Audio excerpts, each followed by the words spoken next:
Ma sœur a dit que je ne pouvais pas être sa demoiselle d'honneur parce que je n'étais pas assez jolie. C'est une question d'apparence, a-t-elle dit. Alors, j'ai acheté un billet pour Bali avec l'argent que j'avais économisé pour son cadeau. Quand j'ai publié mes photos de voyage, les commentaires ont afflué, tout comme son texto plein de rage. Je m'appelle Josie, j'ai 32 ans, et ma sœur Eleanor vient de me briser le cœur. Nous étions proches, ou du moins c'est ce que je pensais. Quand elle s'est fiancée, j'étais sûr que je serais sa demoiselle d'honneur. J'ai économisé pendant des mois pour lui acheter le cadeau de ses rêves. Puis elle a prononcé ces mots que je n'oublierai jamais. C'est une question d'apparence, Josie. Mes photos doivent être parfaites. Alors, j'ai réservé un voyage à Bali à la place. Quand j'ai publié mes photos de plage, les commentaires ont afflué. Tout comme ces textos remplis de rage. Avant que je ne vous raconte ce qui s'est passé, dites-moi d'où vous regardez et abonnez-vous si vous avez déjà eu des drames familiaux comme le mien. Ayant grandi à Philadelphie, Eleanor était mon idole, de 5 ans mon aînée, avec une beauté naturelle qui faisait tourner les têtes même quand elle était jeune. Nos parents travaillaient tous les deux dans des bureaux de la même compagnie d'assurance, nous offrant une vie confortable de classe moyenne dans un quartier de banlieue bien entretenu. Nous avons partagé une chambre jusqu'à mes 8 ans. Et ces premières années étaient remplies de secrets chuchotés, de glaces partagées et d'Eleanor qui me lisait des histoires pour dormir lorsque nos parents travaillaient tard. Eleanor m'a toujours protégé à l'école primaire. Je me souviens quand Billy Watson m'a poussé de la balançoire en CE1. Eleanor, qui était en 5e, s'est approché et lui a dit que s'il touchait à nouveau à sa petite sœur, il le regretterait. Il ne m'a plus jamais embêté après ça. Elle me tressait les cheveux pour le jour de la photo, m'a appris à faire du vélo et m'a aidé avec mes devoirs de maths.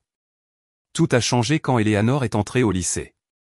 Soudain, elle s'est épanouie en cette magnifique adolescente à la peau parfaite, aux cheveux châtains brillants et à l'assurance qui attirait tout le monde vers elle. Elle est devenue pom-pom girl, est sortie avec le quarterback de l'équipe de football et a été couronnée reine du bal de rentrée en première. Les murs de sa chambre, qui arboraient autrefois nos dessins communs, étaient maintenant couverts de photos d'elle avec des amis populaires à des fêtes et des bals. Pendant ce temps, je restais le rat de bibliothèque un peu enrobé aux cheveux crépus et avec un appareil dentaire. Je préférais les ordinateurs et les livres de science-fiction aux rassemblements sociaux. Pendant qu'Eleanor apprenait les techniques de maquillage dans les magazines de mode, je construisais mon premier site web et rejoignais le club de robotique.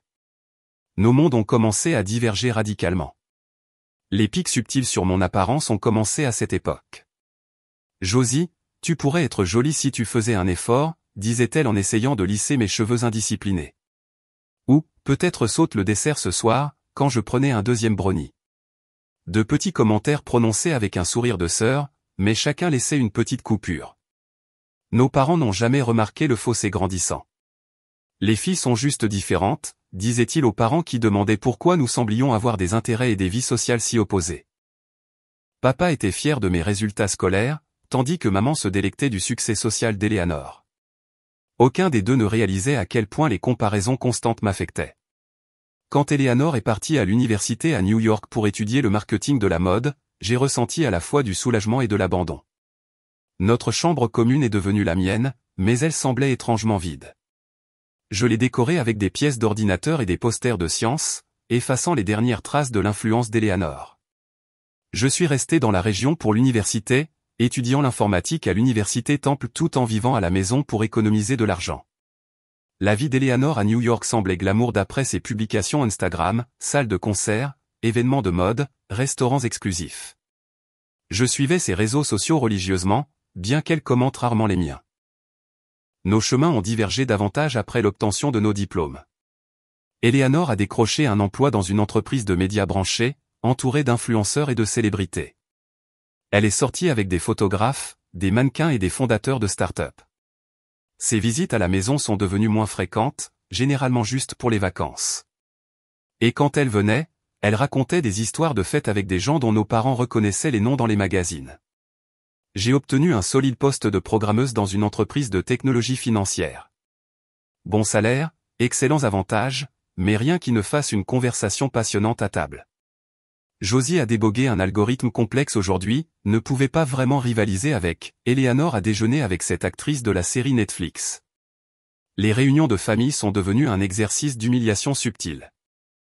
Tante Paula demandant, toujours pas de petite amie, Josie, tout en complimentant Eleanor sur son beau cavalier. La cousine Stéphanie se demandant à voix haute pourquoi je ne faisais pas quelque chose avec mes cheveux comme Eleanor. Oncle Robert plaisantant sur le fait que j'étais le cerveau tandis qu'Eleanor était la beauté de la famille.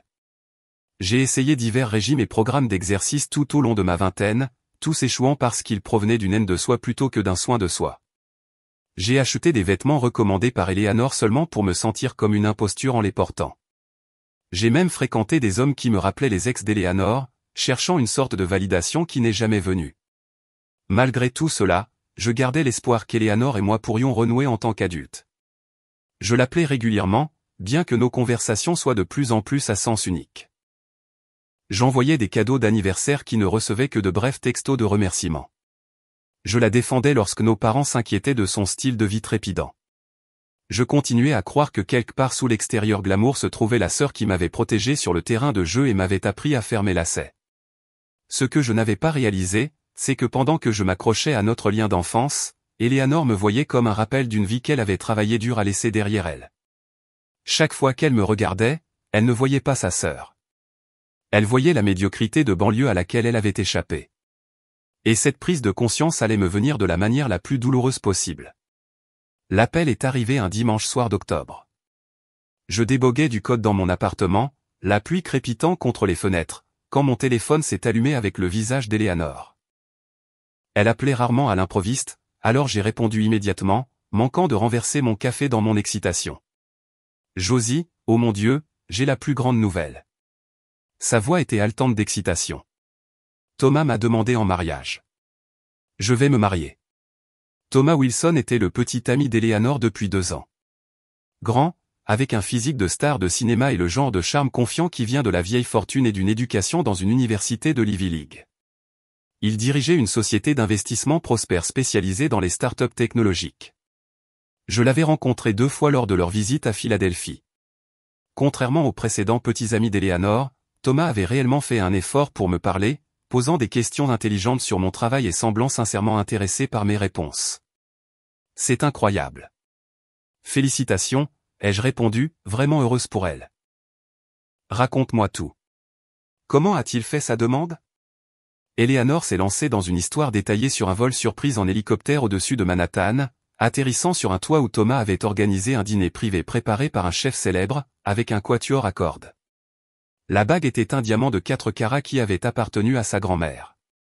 La fête de fiançailles a lieu dans 3 semaines au Carlyle, a-t-elle dit, nommant l'un des hôtels les plus exclusifs de Manhattan. Tu dois venir, Josie. Je veux que ma petite sœur soit là. Mon cœur s'est gonflé à ces mots. Peut-être que ce mariage serait la chose qui nous rapprocherait. Je ne manquerai ça pour rien au monde, ai-je promis. J'ai passé les 3 semaines suivantes à me préparer pour la fête de fiançailles. J'ai fait une folie pour une nouvelle robe, le vêtement le plus cher que j'ai jamais acheté. J'ai fait colorer et couper mes cheveux par un professionnel, abandonnant ma queue de cheval habituelle pour quelque chose de plus sophistiqué. J'ai même pris un cours de maquillage dans un grand magasin. La fête de fiançailles, c'était comme entrer dans un autre monde. La salle de bal du Carlyle était transformée avec des milliers d'orchidées blanches et de lustres en cristal. Des serveurs circulaient avec du champagne et des hors-d'œuvre délicats. La liste des invités comprenait des rédacteurs de mode, des célébrités mineures et des personnalités de Manhattan. J'ai reconnu quelques visages de magazines et de la télévision. Eleanor était radieuse dans une robe de créateur blanche qui coûtait probablement plus de 3 mois de mon salaire. Elle m'a présenté à un éventail vertigineux de personnes, toujours avec la même phrase. Voici ma sœur Josie. C'est notre génie de l'informatique. Les gens souriaient poliment, posaient 1 ou 2 questions sur ce que je faisais exactement, puis s'éloignaient vers des conversations plus intéressantes. Thomas m'a sauvé plusieurs fois, amenant des gens qui travaillaient dans la technologie ou avaient des intérêts similaires aux miens. Josie est brillante, disait-il. Elle pourrait diriger la Silicon Valley si elle le voulait. Sa gentillesse m'a fait espérer qu'il serait une influence positive sur Eleanor. À la fin de la soirée, alors que je me préparais à prendre mon train pour rentrer à Philadelphie, Eleanor m'a serré fort dans ses bras. Je suis si contente que tu sois venue, a-t-elle dit, légèrement pompette au champagne. Tu sais que tu feras partie du mariage, n'est-ce pas? Nous sommes sœurs. Ces mots m'ont soutenu pendant des mois. J'ai commencé à économiser immédiatement pour le cadeau de mariage d'Eleanor. Je me suis souvenu qu'elle avait une fois admiré une montre Cartier vintage dans la vitrine d'une bijouterie antique des années auparavant, disant que c'était exactement ce qu'elle voudrait si elle réussissait un jour. Elle coûterait près de $6 000, la quasi-totalité de mes économies. Mais je voulais lui offrir quelque chose de significatif, quelque chose qui montrait que j'avais toujours écouté ses rêves. J'ai aussi commencé un programme de santé rigoureux, déterminé à être à mon meilleur pour le mariage d'Eleanor. Je me suis inscrite à une salle de sport, j'ai engagé un entraîneur personnel 2 fois par semaine et j'ai complètement revu mon alimentation. Fini la pizza tard le soir en codant. À la place, je préparais mes repas de poulet et de légumes, buvais des smoothies protéinés et suivais chaque calorie. Chaque dimanche, je regardais des tutoriels YouTube sur l'application du maquillage, m'entraînant jusqu'à ce que ma main soit assez stable pour appliquer l'eyeliner sans baver. J'ai fait des recherches sur les routines de soins de la peau pour ma peau mixte, investissant dans des sérums et des traitements que j'avais précédemment rejetés comme des luxes inutiles. Notre mère appelait chaque semaine avec des nouvelles des préparatifs du mariage d'Eleanor. Le lieu était un manoir historique dans les Hantons. La robe était faite sur mesure par un designer en vogue. Les fleurs seraient acheminées par avion depuis la Hollande. À chaque détail somptueux, je ressentais un mélange d'admiration et d'anxiété. Ce mariage allait être présenté dans les magazines. Les gens regarderaient le cortège nuptial. Les gens me regarderaient. Mais je restais pleine d'espoir. Dans mon esprit, j'ai construit un fantasme élaboré du jour du mariage. Eleanor me demanderait de l'aider à se préparer. Nous aurions un moment de complicité entre sœurs avant la cérémonie. Je ferais un discours de demoiselle d'honneur touchant qui ferait pleurer tout le monde. Thomas deviendrait mon ami et mon allié dans la famille. Eleanor et moi reconstruirions la proximité que nous avions perdue. J'envoyais occasionnellement des textos à Eleanor pour lui poser des questions sur les préparatifs du mariage et mon rôle. Ses réponses étaient toujours brèves et vagues, je suis encore en train de régler les détails, ou, il y a tellement de choses à organiser, on en reparle bientôt. J'attribuais son évasivité au stress de la planification d'un événement aussi élaboré tout en conservant son travail exigeant. Mon amie Sarah, toujours réaliste, a exprimé son inquiétude lors d'un déjeuner. « Est-ce qu'elle t'a vraiment demandé d'être demoiselle d'honneur ?» a-t-elle demandé en remuant son thé glacé. « Parce que c'est un peu bizarre qu'elle ne t'ait pas encore donné de responsabilité spécifique. »« Elle est juste débordée », ai-je défendu Eleanor. « De plus, je suis sa seule sœur. Bien sûr que je serai dans le cortège. » Sarah a semblé sceptique, mais a laissé tomber le sujet. Rétrospectivement, j'aurais dû écouter ses inquiétudes. J'aurais dû me préparer à ce qui allait arriver. Mais j'étais trop prise dans mon fantasme de réconciliation, trop désespérée de croire qu'Eleanor me voyait encore comme une partie importante de sa vie. Au fil des mois et à l'approche de la date du mariage, mon anxiété a augmenté proportionnellement au silence d'Eleanor. J'ai perdu 7 kilos grâce à mon programme d'exercice rigoureux. Je me suis entraîné à marcher en talons jusqu'à ce que mes pieds soient couverts d'ampoules. J'ai fait des recherches sur l'étiquette des demoiselles d'honneur et j'ai préparé ce que je dirais dans mon toast. Tout cela pour un rôle qu'on ne m'avait jamais officiellement confié. Puis est arrivé le texto qui allait tout changer. Retrouvons-nous pour parler du mariage. Déjeuner à Bella Luna demain. J'amènerai quelques membres du cortège pour que tu puisses les rencontrer. Mon cœur s'est emballé d'excitation. Enfin, nous allions discuter de mon rôle. J'ai confirmé immédiatement, puis j'ai passé la soirée à choisir la tenue parfaite. Je ne savais pas que je m'apprêtais pour l'une des expériences les plus humiliantes de ma vie. Bella Luna était un restaurant italien chic du centre-ville de Philadelphie. Le genre d'endroit avec des nappes blanches et des serveurs qui remplissent silencieusement votre verre d'eau avant que vous ne réalisiez qu'il est vide. Je suis arrivé 15 minutes en avance, ajustant nerveusement ma nouvelle blouse, une soie vert foncé qui, je pensais, complimentait mes cheveux nouvellement méchés et mon visage affiné. J'ai repéré Eleanor dès qu'elle est entrée. Elle était impossible à manquer, une vision dans un tailleur de créateur de couleur crème, ses cheveux coiffés en vagues parfaites, des lunettes de soleil perchées sur sa tête. Derrière elle suivaient 2 femmes qui semblaient tout droit sorties d'un magazine de mode, grandes, minces, avec ce chic sans effort qui semblait être l'uniforme des amies new-yorkaises d'Eleanor. Josie. Eleanor m'a embrassé sur les 2 joues, une habitude qu'elle avait prise à New York et qui me mettait toujours mal à l'aise. Tu as l'air en pleine forme. Tu as perdu du poids. Avant que je puisse répondre, elle désignait ses compagnes. Voici Vanessa et Olivia, des demoiselles d'honneur extraordinaires.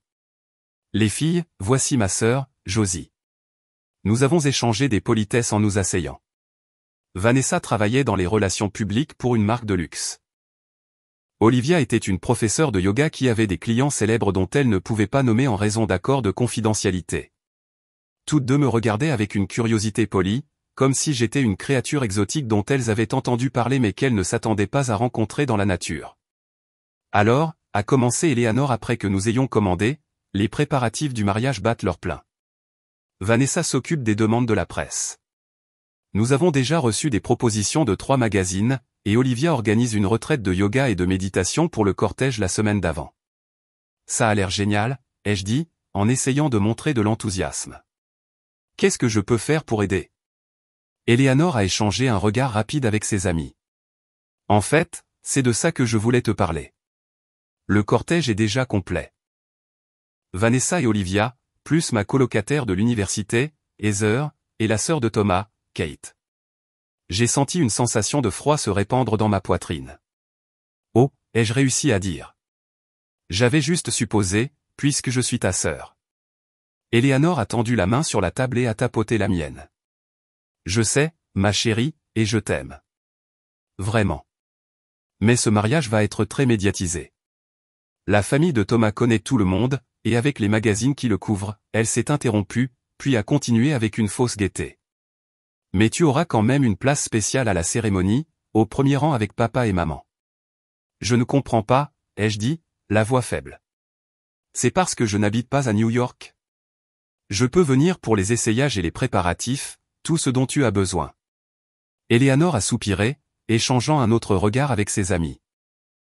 Vanessa est soudainement devenue très intéressée par le menu tandis qu'Olivia vérifiait son téléphone. Écoute, Josie, je t'aime, mais c'est une question d'apparence, a finalement dit Eleanor. Mes photos de mariage doivent être parfaites. Je la fixais, sans comprendre. Les robes des demoiselles d'honneur sont des Vera Wang, a-t-elle poursuivi, la voix baissant jusqu'à un quasi-murmure. C'est une taille 36, et elles sont sans bretelles. C'est juste que tu ne te sentirais pas à l'aise dedans. J'ai perdu du poids, ai-je protesté faiblement. Je pourrais en perdre plus avant le mariage. Eleanor a légèrement secoué la tête. Ce n'est pas seulement ça. C'est toute l'esthétique, la coiffure, le maquillage. Tout le monde doit avoir un certain look. Tu es belle à ta manière, mais tu n'es pas le genre de fille qui a sa place dans un mariage de magazine de mode. Chaque mot était comme une gifle. Je suis resté là, abasourdi, alors que les larmes montaient à mes yeux. J'ai cligné des yeux rapidement, déterminé à ne pas pleurer devant ces parfaites inconnues. Et soyons honnêtes, a continué Eleanor, apparemment incapable de s'arrêter maintenant qu'elle avait commencé. Tu n'as pas exactement le sens de la mode pour ce genre d'événement. Tu es une fille de la tech. Tu es à l'aise en jean et en basket. Il n'y a rien de mal à ça, mais ce mariage va être haute couture du début à la fin. Je pourrais porter tout ce que tu veux que je porte, ai-je dit, ma voix se brisant légèrement. Je pourrais engager un styliste. Olivia a finalement levé les yeux de son téléphone. Son expression était un mélange de pitié et de malaise. Les demoiselles d'honneur font aussi une séance photo boudoir comme cadeau pour les garçons d'honneur, a-t-elle ajouté, comme si cela expliquait tout. J'ai senti mon visage rougir de honte. L'implication était claire. Elle ne pouvait pas m'imaginer en lingerie.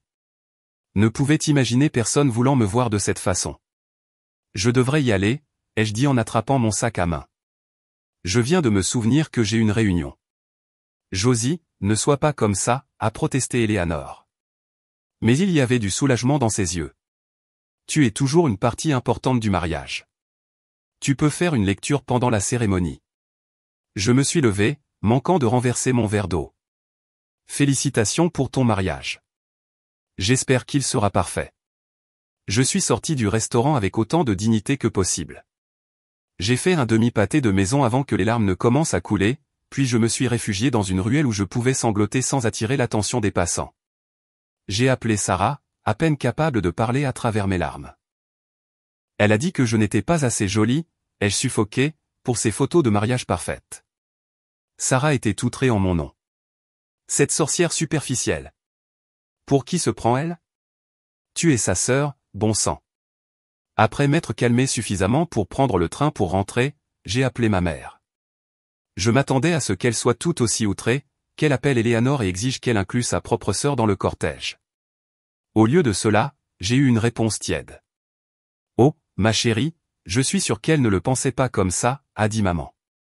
Eleanor a toujours été soucieuse de son apparence, tu sais ça. Et avec ces magazines impliqués, c'est peut-être mieux ainsi.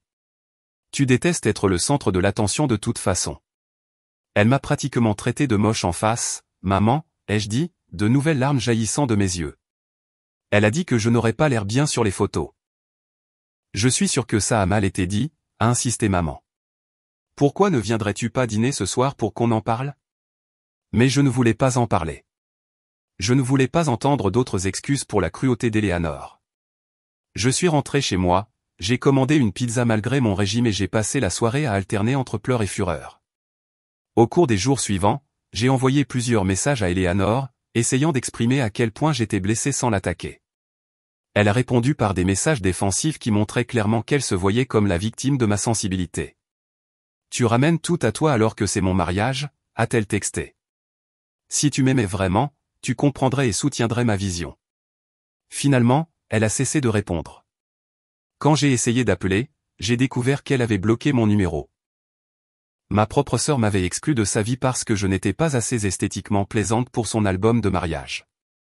C'était le rejet le plus profond que j'ai jamais connu, plus douloureux que n'importe quelle rupture, n'importe quelle perte d'emploi, n'importe quelle amitié qui s'était estompée. C'était ma propre chair et mon propre sang qui me disaient que je n'étais pas assez bien pour me tenir à ses côtés le jour le plus important de sa vie. Non pas à cause de quelque chose que j'avais fait, mais simplement à cause de mon apparence. Pour la première fois de ma vie, j'ai commencé à me demander si le problème n'était pas mon apparence, mais les valeurs superficielles d'Eleanor et ma propre volonté d'accepter son traitement. Peut-être qu'il était temps d'arrêter d'essayer de m'intégrer dans le monde d'Eleanor et de commencer à créer le mien. Cette nuit-là, j'ai fait quelque chose que je m'autorisais rarement à faire. J'ai ouvert une bouteille de vin rouge cher, un Cabernet Sauvignon que je gardais pour une occasion spéciale, et je l'ai bu seul dans mon appartement. Alors que l'alcool réchauffait mon sang et libérait mes pensées, j'ai parcouru l'Instagram d'Eleanor, me torturant avec des images de sa vie parfaite, de ses amis parfaits, de son fiancé parfait. Puis, presque sans décision consciente, je suis passé à un compte de voyage que je suivais. Des images époustouflantes d'eau turquoise, de rizières verdoyantes et de temples anciens ont rempli mon écran. Bali, un endroit que j'avais toujours rêvé de visiter mais que j'avais reporté parce qu'il y avait toujours quelque chose de plus pratique pour lequel économiser. J'ai pensé à la montre Cartier vintage qui se trouvait dans mon compte d'épargne. $6 000 que j'avais destiné au cadeau de mariage d'Eleanor. $6 000 qui iraient maintenant pour un cadeau qu'elle critiquerait, un mariage auquel j'assisterais en tant qu'invité de second ordre, assise avec des parents éloignés et les cavaliers de ses collègues. Le troisième verre de vin a rendu la décision facile. J'ai ouvert mon ordinateur portable et j'ai commencé à rechercher des vols pour Bali. Les chiffres avaient du sens dans mon cerveau embrumé par le vin, billets d'avion aller-retour, 3 semaines d'hébergement, nourriture, activités, même de l'argent de poche, tout était couvert par ce que j'avais économisé pour le cadeau d'Eleanor.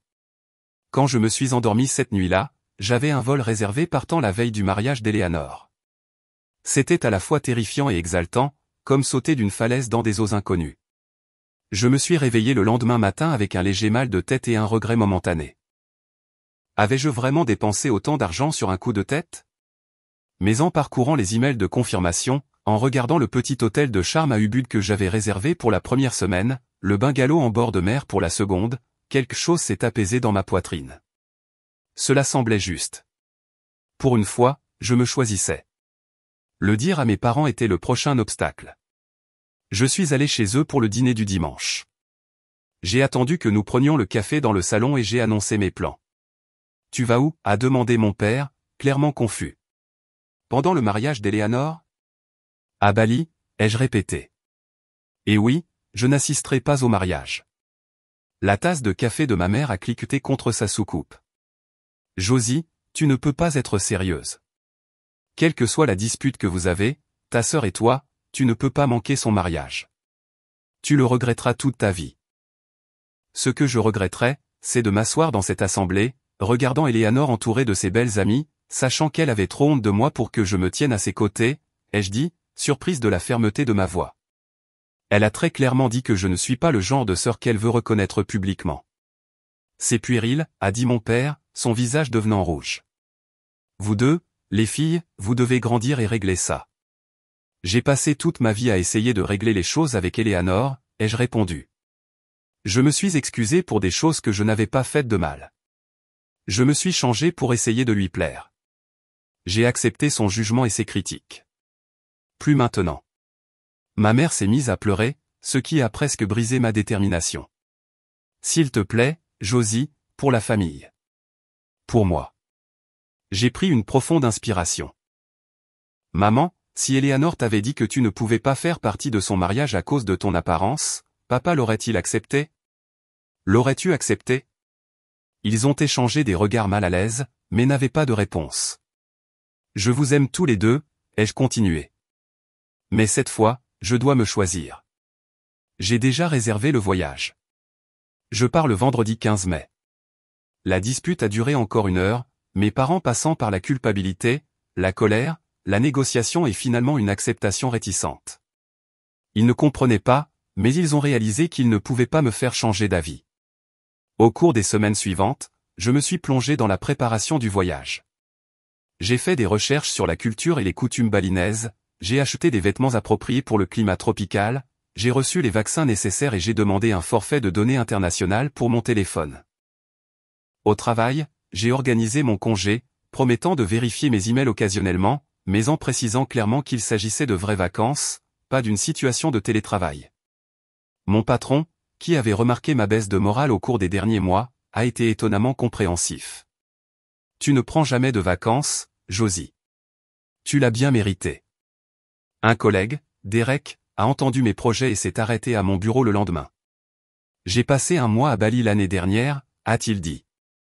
La meilleure expérience de ma vie. Écoute, évite les complexes hôteliers, loge chez l'habitant. C'est là que la vraie magie opère.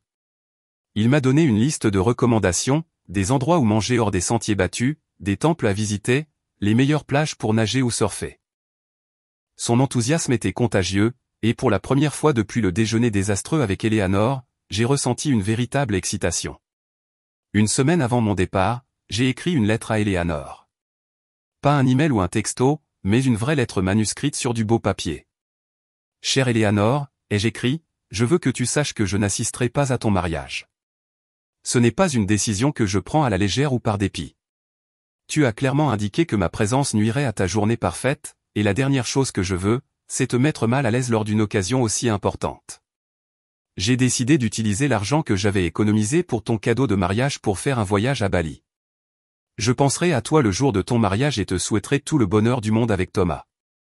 Peut-être qu'un jour nous pourrons retrouver le chemin pour redevenir les sœurs que nous étions. D'ici là, j'ai besoin de me concentrer sur la construction d'une vie où je me sens valorisé pour qui je suis, et non jugé pour mon apparence. Avec tout mon amour, Josie. J'ai posté la lettre, sans attendre de réponse, et j'ai continué mes préparatifs. La veille de mon départ, j'ai fait ma valise avec soin, des vêtements légers, des sandales confortables, de la crème solaire et un nouveau maillot de bain que j'avais acheté malgré mes insécurités persistantes concernant mon corps.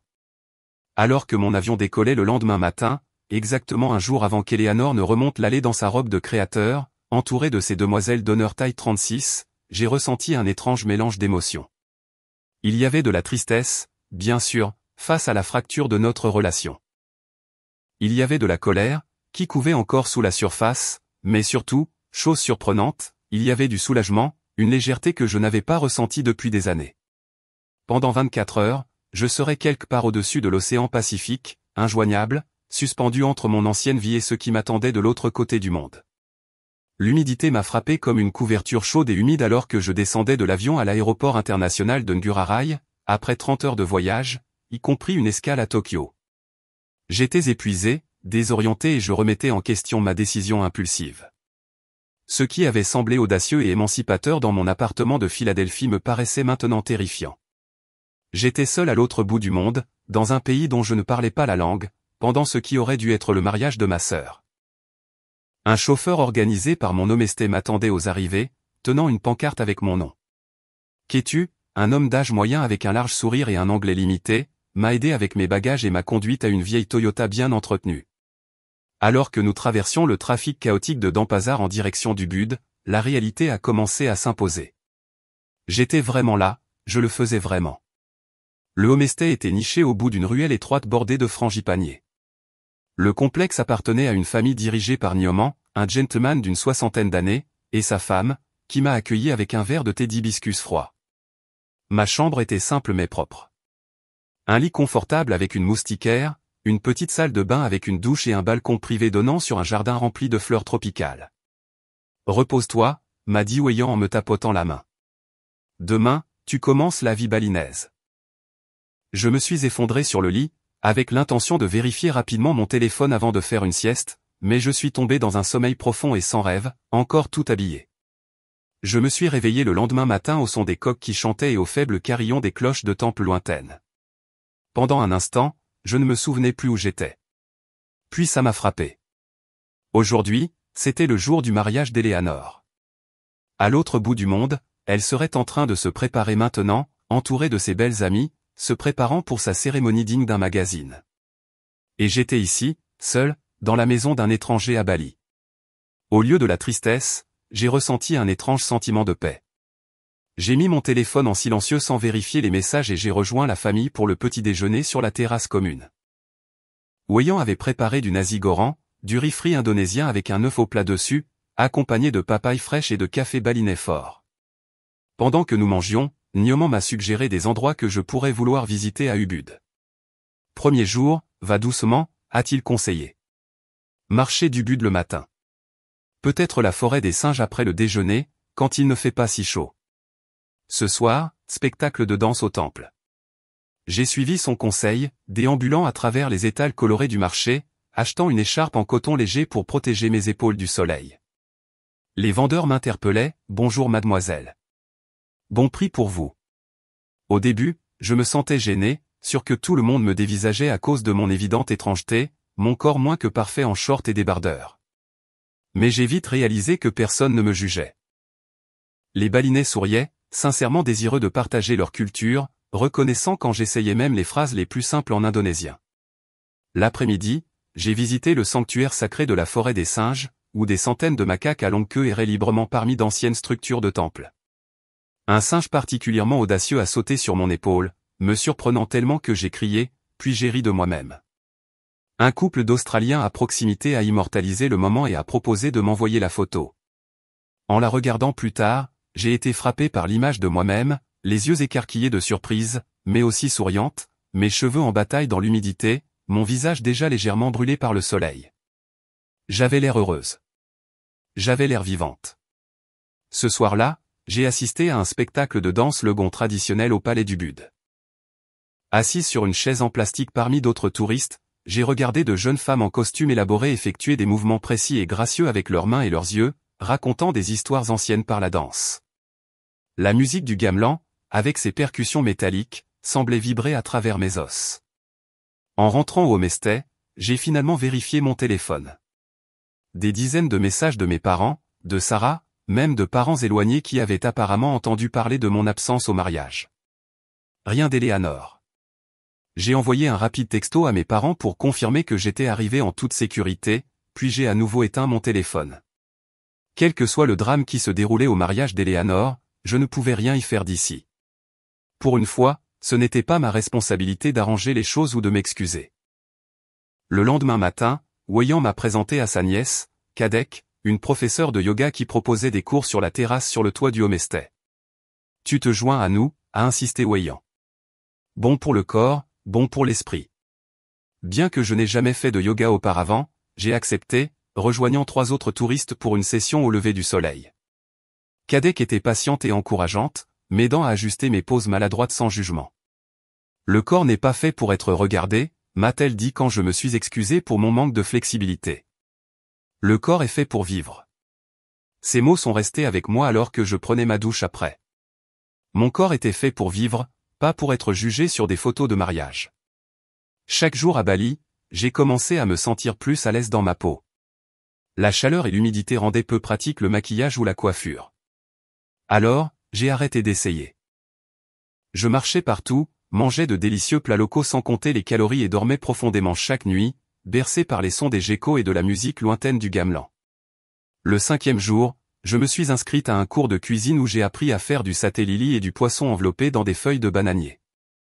L'instructrice, une femme joyeuse nommée Putu, a complimenté ma technique de découpe.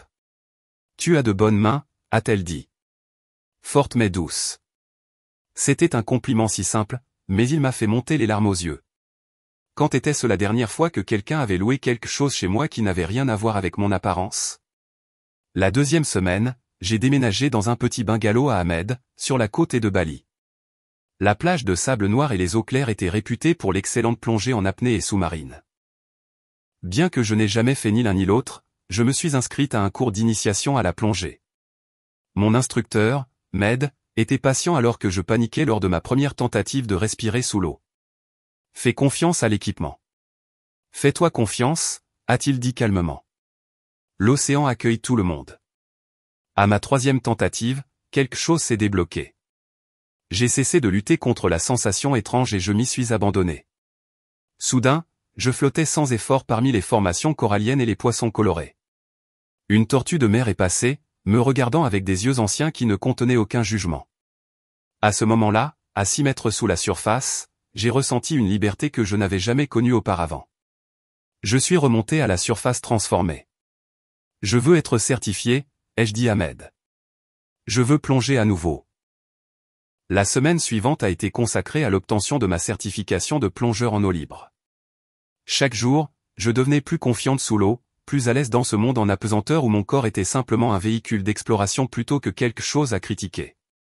Med a pris des photos de moi en train de plonger, capturant des moments de pure joie alors que je découvrais des murènes, des poissons clowns et des jardins de coraux vibrants. Au cours de ma dernière semaine, j'ai rejoint un petit groupe pour une randonnée sur le mont Batur, un volcan actif, pour regarder le lever du soleil. Nous sommes partis à 2 heures du matin, grimpant à la lueur des lampes de poche sur des sentiers escarpés et rocheux. C'était la chose la plus difficile que j'ai jamais faite physiquement. Plusieurs fois, j'ai envisagé de faire demi-tour, mes jambes brûlant et mes poumons peinant dans l'air raréfié. On y est presque, nous encourageait notre guide. Juste un peu plus, le soleil vous attend. Quand nous avons atteint le sommet, le ciel commençait à peine à s'éclaircir. Nous avons siroté du thé chaud de nos thermos en attendant l'événement principal.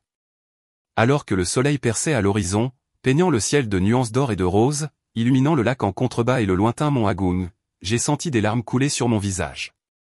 J'avais escaladé un volcan. Moi, Josie, qu'Eleanor pensait indigne d'être vue sur ses photos de mariage. Une femme de notre groupe, Lisa, d'Australie, a remarqué mes larmes et s'est assise à côté de moi. Assez émouvant, n'est-ce pas, a-t-elle dit en m'offrant un mouchoir. Lisa avait à peu près mon âge, avec un corps grande taille qu'elle affichait avec confiance dans des vêtements de sport colorés. Nous avons commencé à parler et n'avons pas arrêté. Elle voyageait seule aussi, après un divorce douloureux. Mon ex-mari m'a dit que j'étais devenue trop grosse pour être aimée, a-t-elle dit, sans détour. Alors, j'ai décidé de me montrer tout l'amour qu'il ne pouvait pas me donner. Nous avons passé le reste de la journée ensemble, nous prélassant dans des sources chaudes pour soulager nos muscles endoloris, puis déjeunant dans un warung local. Lisa était à Bali depuis un mois déjà et il lui restait encore un mois. Cet endroit vous guérit, a-t-elle dit. Pas d'une manière spirituelle New Age, bien qu'il y en ait beaucoup si vous le voulez. Il vous guérit en vous montrant une autre façon d'exister dans le monde. Je savais exactement ce qu'elle voulait dire. À Bali, je ne me comparais pas constamment aux autres et on ne me comparait pas. Les Balinais avaient des normes de beauté complètement différentes, et la plupart des touristes étaient trop occupés à vivre l'île pour se soucier des apparences. Lisa et moi avons prévu de nous retrouver le lendemain à Tirtha Ampul, un temple de l'eau où les hindous balinais effectuaient des rituels de purification. Nous avons rejoint les locaux dans les bassins sacrés, l'eau fraîche coulant d'anciennes gargouilles en pierre, lavant les péchés, la mauvaise énergie. Pour moi, c'était comme laver des années de doute de soi et de critique. Fais un vœu, fais une prière, m'a instruit une femme balinaise âgée alors que je me préparais à m'immerger sous la dernière gargouille. J'ai fermé les yeux et j'ai prié, non pas une divinité spécifique, mais quelque chose de plus grand que moi, pour ne plus jamais laisser personne me faire sentir indigne à cause de mon apparence. Alors que mon séjour à Bali touchait à sa fin, j'ai réalisé à quel point j'avais changé, tant extérieurement qu'intérieurement. Ma peau était profondément bronzée, mes cheveux éclaircis par le soleil et l'eau salée. La marche quotidienne, la natation et la randonnée avaient tonifié mes muscles. Mais plus important encore, je me tenais différemment. Je regardais les gens dans les yeux. Je souriais plus facilement. Je prenais ma place sans m'excuser.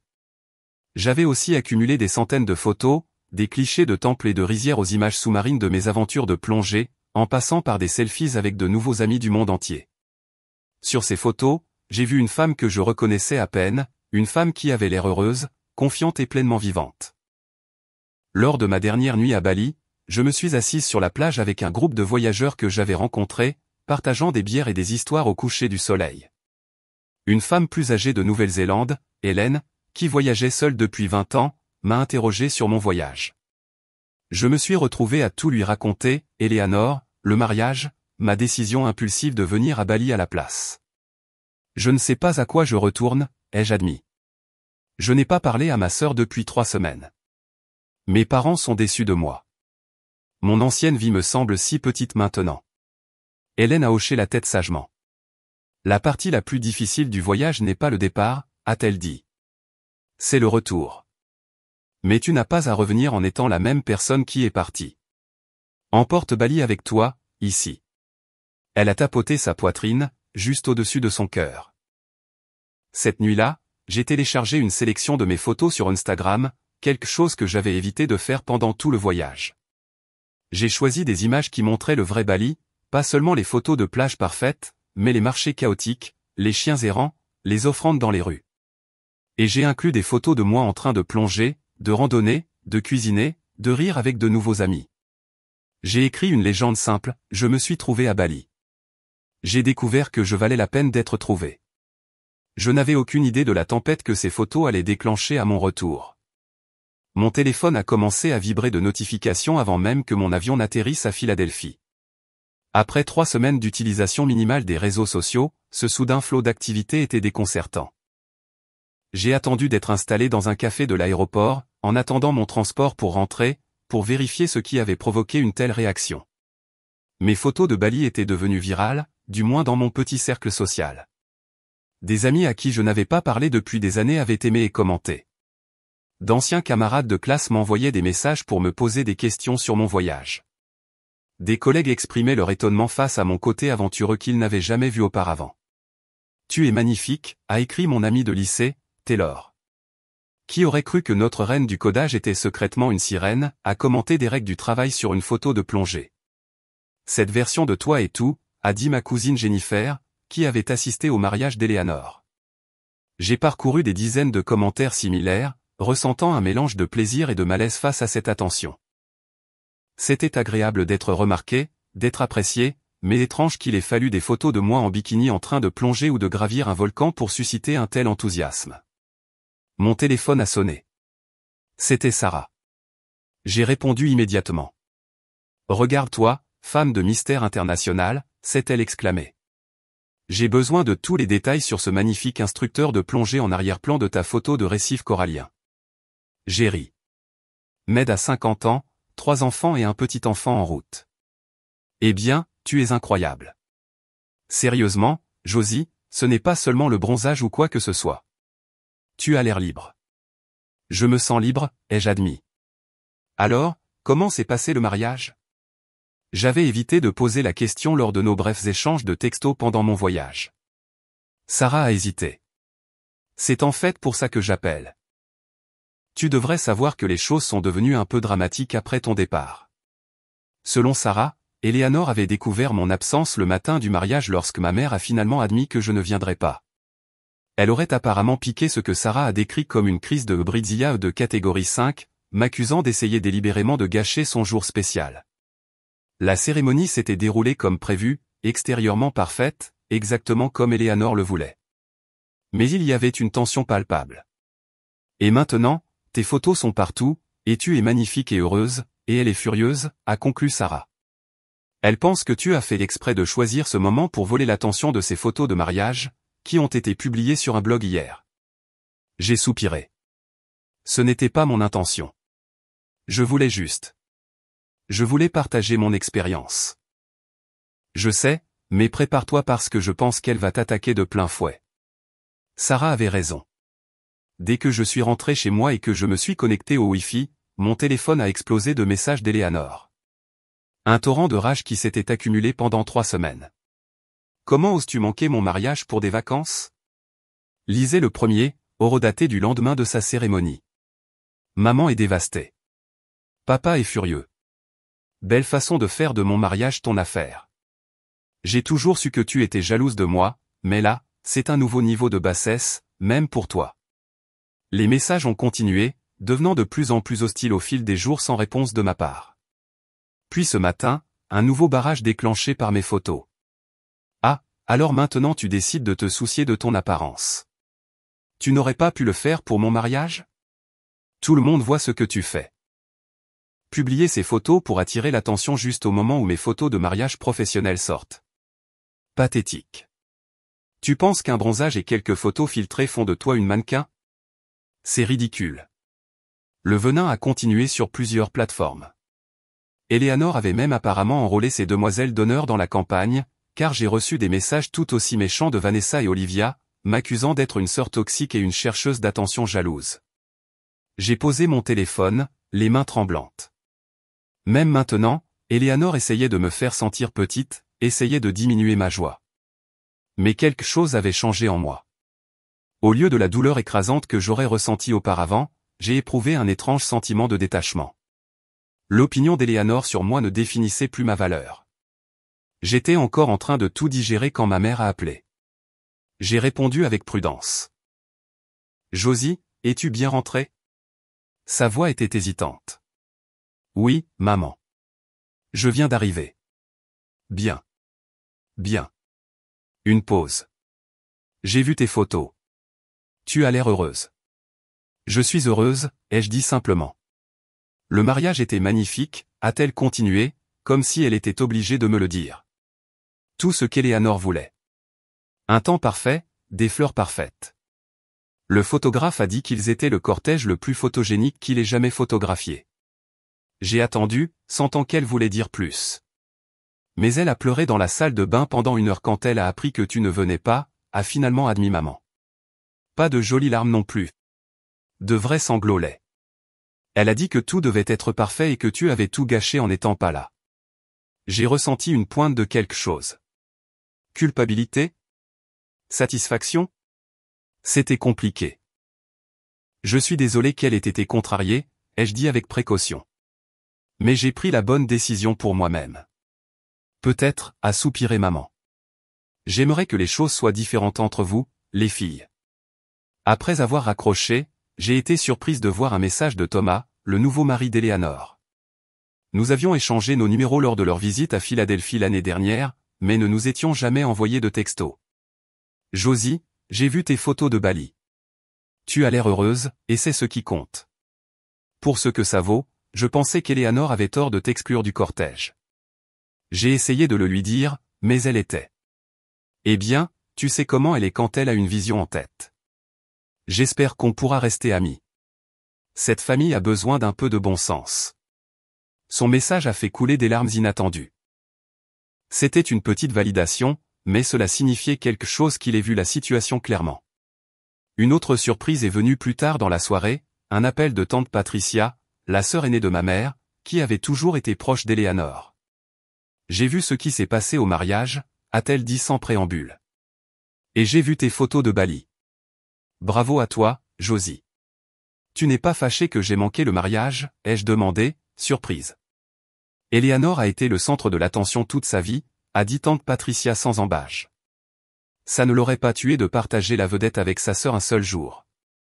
Ce qu'elle a fait était cruel et tes parents auraient dû lui en parler au lieu de te pousser à accepter. Après une journée à répondre aux appels et aux messages, j'ai éteint mon téléphone et j'ai pris un long bain, essayant de tout digérer. Je m'attendais à la colère d'Eleanor, mais pas à la vague de soutien des autres. Il semblait qu'en me défendant, j'avais donné aux gens une nouvelle façon de me voir. Non pas comme la sœur effacée d'Eleanor, mais comme ma propre personne, avec des limites et du respect de soi. Quand je suis retourné au travail le lendemain, des collègues se sont arrêtés à mon bureau pour me poser des questions sur Bali. Des gens qui m'avaient à peine parlé auparavant voulaient soudain des conseils de plongée ou des recommandations de restaurants.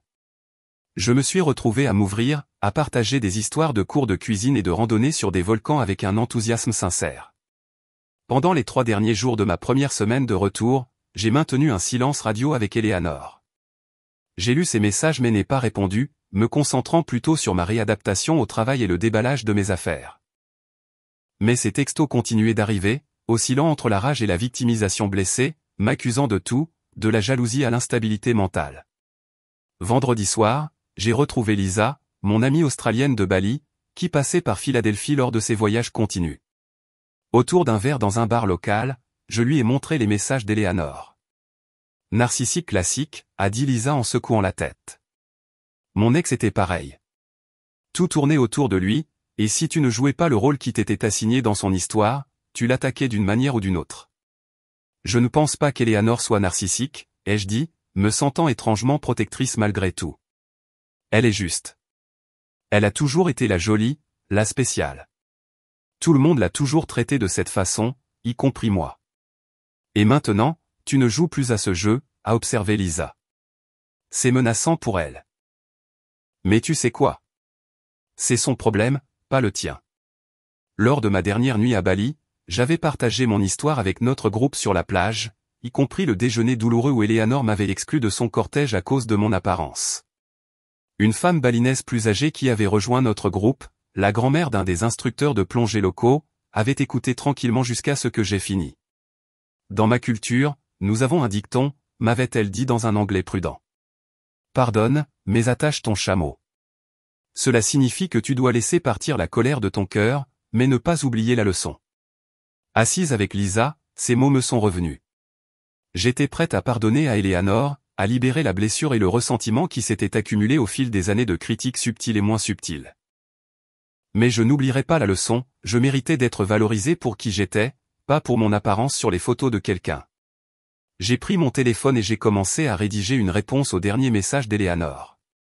Il était temps de briser le silence, mais selon mes propres termes. En entrant au bureau le lundi matin, j'ai remarqué quelque chose de différent. Les gens me regardaient directement, m'appelaient par mon nom, souriaient sincèrement. Était-ce le bronzage, la nouvelle confiance dans ma posture, ou m'étais-je simplement rendu visible en me défendant enfin? Derek s'est arrêté à mon bureau avec un café. La voyageuse du monde de retour, comment va le décalage horaire? Gérable, ai-je répondu, acceptant le café avec gratitude. Merci pour toutes tes recommandations sur Bali. Elles ont vraiment rendu le voyage spécial. Ça se voit, a-t-il dit. Tu sembles différente. En bien. Tout au long de la journée, des interactions similaires se sont produites. Le chef de projet intimidant qui n'avait jamais retenu mon nom s'est maintenant arrêté pour discuter du café balinais. La directrice marketing à la mode a complimenté ma nouvelle robe d'été, une simple robe en coton que j'avais achetée dans une boutique du Bud. Je me suis retrouvé à prendre davantage la parole lors des réunions, partageant des idées que j'aurais auparavant gardées pour moi. Ce soir-là, mes parents m'ont invité à dîner. Je suis arrivé chez eux avec appréhension, ne sachant pas où nous en étions après le drame du mariage. À ma surprise, ils m'ont tous les deux serré fort dans leurs bras à la porte. « Tu es magnifique », a dit mon père d'un ton bourru. « Ce voyage t'a fait du bien. » Autour du rôti de ma mère, mon plat d'enfance préféré, j'ai prudemment posé des questions sur Eleanor. Elle et Thomas sont toujours aux Maldives pour leur lune de miel, a dit maman. Ils seront de retour la semaine prochaine. Et après, ai-je demandé. Allons-nous simplement ne jamais parler de ce qui s'est passé? Mes parents ont échangé des regards. Nous te devons des excuses, a dit papa, posant sa fourchette. Nous aurions dû te défendre quand Eleanor t'a exclu du cortège. Ce n'était pas juste. Nous étions tellement pris dans la vision d'Eleanor d'un mariage parfait, a ajouté maman. Nous avons oublié ce que les mariages sont censés être, la famille, l'amour, l'acceptation. Leurs paroles ont desserré quelque chose de serré dans ma poitrine. Merci de dire ça. Ça signifie beaucoup. Nous sommes fiers de toi, a continué papa. Pas seulement pour ton travail ou tes réalisations, mais pour être devenue une femme qui connaît sa propre valeur. Après le dîner, je leur ai montré d'autres photos de mon voyage, racontant des histoires de plongée avec des tortues de mer et apprenant à faire du saté à partir de zéro. Pour la première fois depuis des années, je me suis senti vraiment vu par mes parents, non pas comme la sœur moins spectaculaire d'Eleanor, mais comme Josie, une femme avec ses propres aventures, ses propres forces, son propre chemin. 2 jours plus tard, j'ai reçu un texto d'Eleanor. Je suis de retour. Il faut qu'on parle. Café demain. J'ai suggéré un lieu neutre, un café tranquille à mi-chemin entre mon appartement et le condo de luxe qu'elle et Thomas avaient acheté. Quand je suis arrivé, Eleanor était déjà là, impeccable comme toujours avec des lunettes de soleil de créateur et une blouse en soie. Mais il y avait quelque chose de différent. Une tension dans ses épaules, une crispation autour de sa bouche. Elle ne s'est pas levée pour m'embrasser quand je me suis approché. « Tu as l'air différente », a-t-elle dit alors que je m'asseyais en face d'elle. « Bali fait ça », ai-je simplement répondu. Pendant un instant, nous sommes restés assises dans un silence gêné, le poids de notre dernière interaction et de 3 semaines de textos sans réponse pesant entre nous. « Pourquoi as-tu fait ça ?» a-t-elle finalement demandé, sa voix contenant à la fois de la colère et un véritable désarroi. « Pourquoi aurais-tu manqué mon mariage pour des vacances ? Tu me détestes à ce point. » « Je ne te déteste pas du tout, Eleanor, ai-je dit doucement. Mais tu m'as profondément blessé quand tu as dit que je n'étais pas assez jolie pour faire partie de ton cortège, que mon apparence gâcherait en quelque sorte tes photos parfaites. Je n'ai jamais dit que tu n'étais pas jolie, a-t-elle protesté. J'ai dit que tu ne te sentirais pas à l'aise dans les robes, que toute l'esthétique ne fonctionnerait pas avec ton style. Tu as dit, et je cite, c'est une question d'apparence, Josie. Comme si j'étais une horreur qui gâcherait ta marque visuelle. Eleanor a détourné le regard. Tu sors ça de son contexte. Vraiment ? Parce que ça semblait assez clair dans le contexte aussi. Tout comme tous les petits commentaires au fil des ans sur mon poids, mes vêtements, mes cheveux, toujours prononcés avec un sourire. Toujours soi-disant pour mon bien. Ses yeux ont brillé. Alors, tu as décidé de me punir en manquant mon mariage. As-tu la moindre idée de l'image que ça m'a donnée ? De ce que les gens ont dit ? Il ne s'agissait pas de te punir, ai-je expliqué. Il s'agissait de me respecter suffisamment pour ne pas m'asseoir dans cette assemblée en me sentant comme la sœur moche qui n'était pas assez bien pour se tenir à tes côtés. Et puis tu as dû poster toutes ces photos juste au moment où mes photos de mariage professionnel sortaient, a-t-elle continué comme si elle ne m'avait pas entendu. Tout le monde commentait tes stupides vacances au lieu de mon mariage. J'ai pris une profonde inspiration, me rappelant la paix que j'avais trouvée à Bali. Eleanor, j'ai posté ces photos parce que j'ai vécu une expérience incroyable que je voulais partager. Ça n'avait rien à voir avec toi ou tes photos de mariage. Tout ne tourne pas autour de toi. Elle a eu l'air choquée, comme si cette pensée ne lui était jamais venue à l'esprit. Le monde ne tourne pas autour de ton fil Instagram, ai-je poursuivi doucement. Et ma vie non plus. Nous sommes restés assises en silence à nouveau, mais quelque chose avait changé. Eleanor a enlevé ses lunettes de soleil, révélant des yeux légèrement rougis. Ton mariage a-t-il été tout ce que tu espérais ? Ai-je demandé, offrant une branche d'olivier. Elle a haussé les épaules. C'était parfait en photo. Littéralement. Les blogs ont adoré. Une pause. Thomas dit que c'était comme être un accessoire dans une séance photo plutôt que de se marier. Et qu'en penses-tu ? Je pense, elle a hésité. Je pense que j'ai passé tellement de temps à m'inquiéter de l'apparence de tout que j'ai oublié de ressentir quoi que ce soit. Elle a croisé mon regard directement. Et ma sœur m'a manqué. L'aveu lui a coûté quelque chose. Je pouvais le voir dans la façon dont elle a dégluti difficilement après. Je n'ai jamais voulu te faire de mal, a-t-elle dit doucement. Je voulais juste que tout soit parfait. Je sais, ai-je répondu. Mais la perfection est surfaite et incroyablement solitaire. Lentement, prudemment, nous avons commencé à parler, vraiment parler, de notre enfance.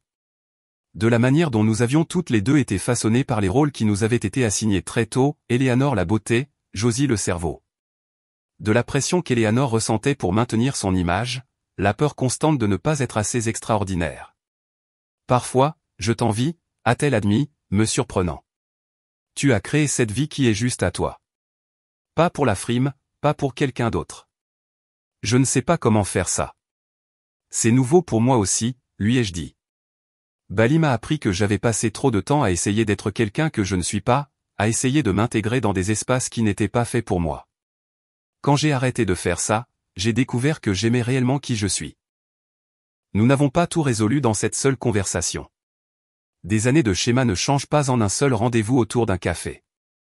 Mais nous avons fait un début. Eleanor a accepté d'essayer la thérapie, quelque chose qu'elle avait toujours rejeté comme étant pour les gens avec de vrais problèmes. J'ai accepté d'être plus direct sur mes sentiments plutôt que de les refouler jusqu'à ce qu'ils explosent. Alors que nous nous préparions à partir, Eleanor a demandé avec hésitation, « Puis-je voir plus de tes photos de Bali ?» Les vrais, pas seulement les moments forts d'Instagram. Nous nous sommes assises côte à côte sur un banc à l'extérieur du café, faisant défiler mon téléphone. Je lui ai montré le sanctuaire des singes, les rizières, les temples. Je lui ai montré mes photos de certification de plongée, mes créations de cours de cuisine, mon visage brûlé par le soleil après la randonnée sur le volcan. « Tu as vraiment fait tout ça toute seule ?» a-t-elle demandé, une note d'admiration dans sa voix. « Je n'étais pas seule longtemps », ai-je expliqué. « Quand tu es ouverte à de nouvelles expériences, tu rencontres les gens les plus incroyables. » Nous nous sommes quittés avec une étreinte un peu maladroite, promettant de dîner bientôt avec Thomas. Ce n'était pas une réconciliation de contes de fées, mais c'était un début. Au cours des mois suivants, ma vie a continué à se transformer de manière subtile mais significative. J'ai lancé un groupe de soutien en ligne hebdomadaire pour les femmes aux prises avec des problèmes d'image corporelle, partageant la sagesse que j'avais acquise à Bali. J'ai commencé à économiser pour mon prochain voyage, le Pérou cette fois, pour parcourir le chemin de l'Inca.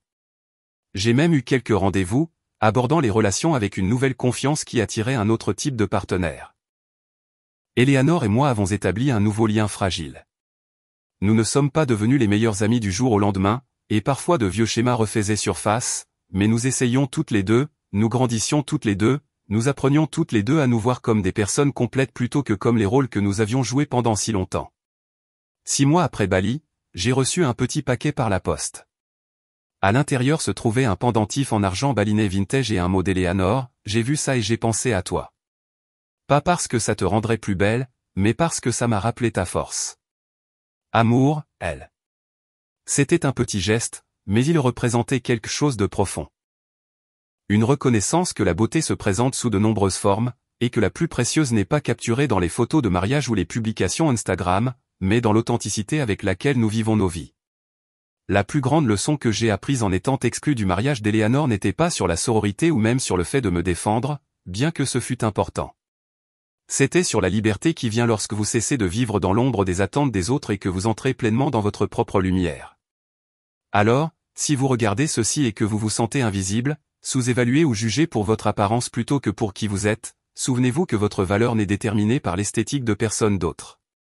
Votre vie n'est pas un rôle secondaire dans l'image parfaite de quelqu'un d'autre. Vous êtes le personnage principal de votre propre histoire, et c'est à vous de décider quelle sera cette histoire. Avez-vous déjà dû choisir entre faire plaisir à votre famille et vous respecter? Qu'avez-vous choisi et comment cela vous a-t-il changé? Partagez vos histoires dans les commentaires ci-dessous. Et si cela a résonné en vous, veuillez cliquer sur le bouton j'aime et vous abonner pour plus de discussions franches sur la famille, l'estime de soi et la recherche de son propre chemin. Merci d'avoir écouté mon parcours et n'oubliez pas, vous méritez de prendre votre place dans ce monde, exactement tel que vous êtes.